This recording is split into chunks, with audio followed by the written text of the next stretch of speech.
First, we'll use a plastic trim remover tool like this, and we'll punch in the tool on the edge of the switch panel to take it out completely.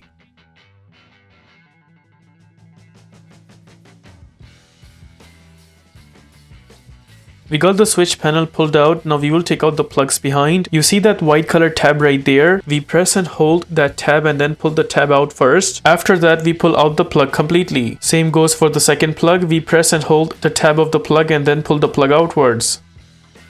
With both plugs taken out, there we got the switch panel taken out completely. Notice behind the switch panel there are a bunch of screws on the corner that also needs to be taken out. We will be using a Phillips screwdriver to take all of these screws out one by one.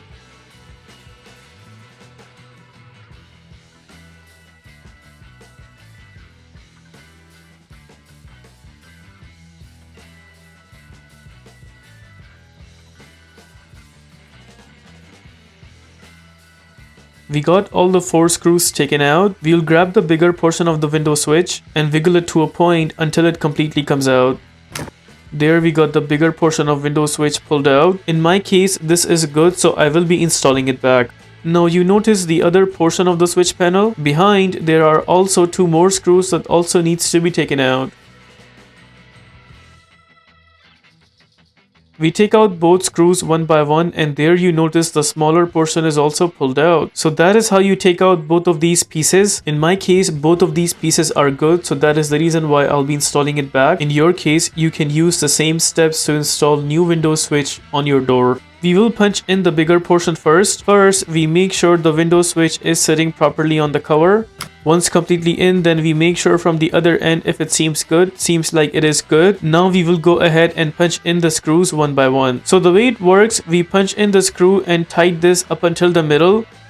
Then we go ahead and punch in the second screw, also making sure to tighten that till the middle. And then following the same procedure for the remaining 2 screws. Once all the screws are in place, only then we will go ahead and tighten all the screws till the very end. Also make sure you are not over tightening all these screws, just to the point where they are tight enough. Just making sure one more time if all the screws are tight properly, and it seems like all of them are tight enough. We got the bigger portion in place. Now we will install the smaller portion. Again, from top side, we will make sure it's completely in first. Once it's all in, only then we will go ahead and punch in both the screws. We'll tighten both the screws one by one.